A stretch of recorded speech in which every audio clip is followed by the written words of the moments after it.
Tech here, and this is the brand new iPhone SE. It has been about 2 weeks now since I unboxed and started using this iPhone, and this video is my iPhone SE review.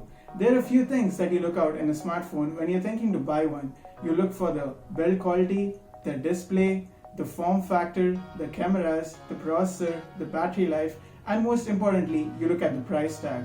So in today's video, I'll be doing just that. I'll be going over all the features and the specs of this iPhone SE, and I'll also tell you what you'll miss out on this $399 iPhone SE, and hopefully by the end of this video, it'll help you decide if this phone is right for you. Let me tell you this straight up. The best selling parts for this iPhone are, it has a pretty good camera system, it runs on the A13 Bionic chip, it has a price tag of $399, and it has an extremely small form factor. And overall, it is an iPhone. So, there's so much to talk about this phone. So let's start off by talking about the design and the display.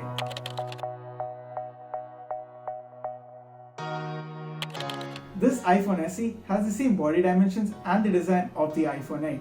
The iPhone SE features an aluminium and durable glass design which gives you a premium build quality feel. It is also IP67 rated and is splash and dust resistant. The iPhone SE has a 4.7-inch Retina LCD HD display with a resolution of 1334 by 750 pixels, which basically means you have a 750p screen.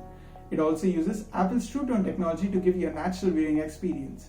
This phone has the same contrast ratio, max nits of brightness, and pixel density as the iPhone 11. I never miss the OLED screen on a $400 phone right here. The home button with the Touch ID can be found at the bottom of the screen. The Touch ID is easy to set up and it is fast. You can use it to log into apps to unlock your phone or to have transactions using Apple Pay. The stereo speakers at the bottom of the phone sound really good. Also, this phone doesn't have any Face ID. Also, it doesn't support double tap to wake up, or it doesn't support the haptic touch.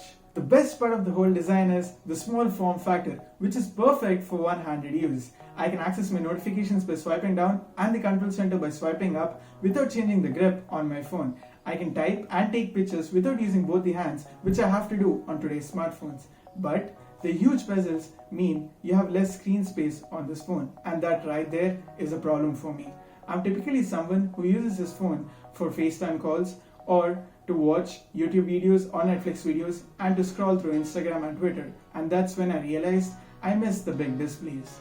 I really wish Apple could have changed the design a bit by reducing the bezels, so giving us more screen space by retaining the form factor. But that would mean a new design, and that would mean additional costs for the new design, and then you wouldn't get this phone for $399. But that's just my problem. There's so many people who are waiting for small screen sizes and small form factor iPhones, and they finally got that with this particular iPhone.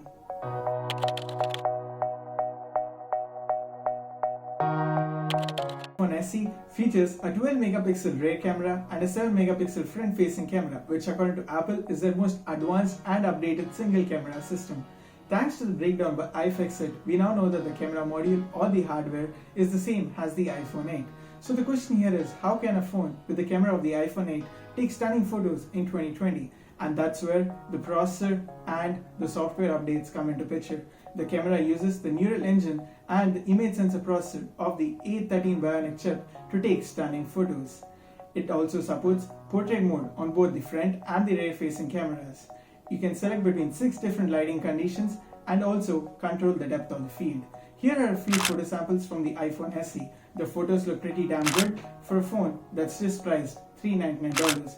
The photos look sharp and beautiful in good lighting conditions.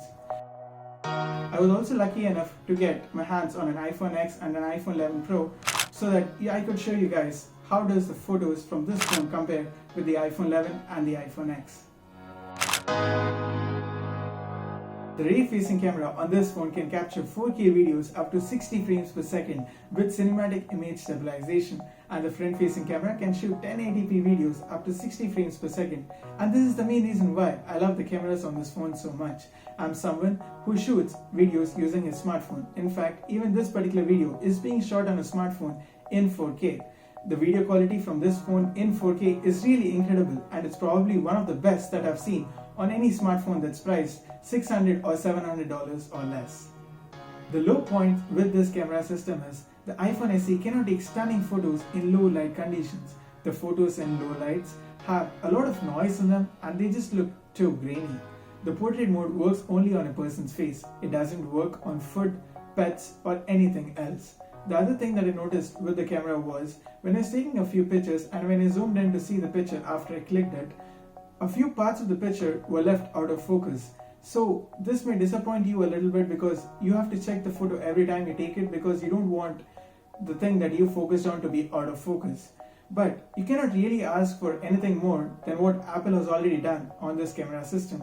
The camera system on this $399 phone is actually very good and you can't really ask for something else without an increase in price.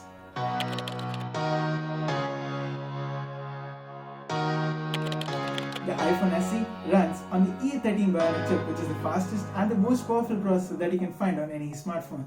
The A13 Bionic chip was built with focus on machine learning. It has a dedicated 8-core neural engine which can perform 5 trillion operations per second. The iPhone SE may look tiny, but it certainly as powerful as the iPhone 11 Pro.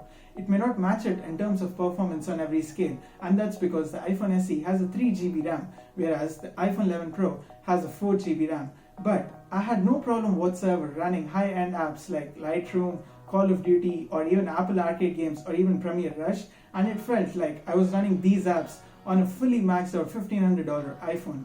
Apple has one of the best software update support program for its phones in the world of smartphones, and that means this phone with the A13 Bionic chip will get at least 5 to 6 years of software updates.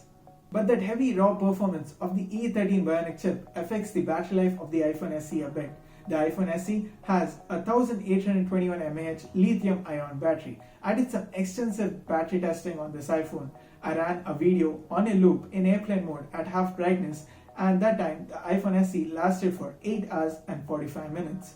Charging the phone with the regular 5-watt power adapter that comes in the box took me 2 hours 42 minutes to charge from 0 to 100%. Also guys, the battery life of this phone on a regular day of usage depends on what you do with the phone. I got a battery life of 5 hours when I had 3 hours of FaceTime calls, Call of Duty gaming, and taking a few pictures and videos and scrolling through Instagram and Twitter.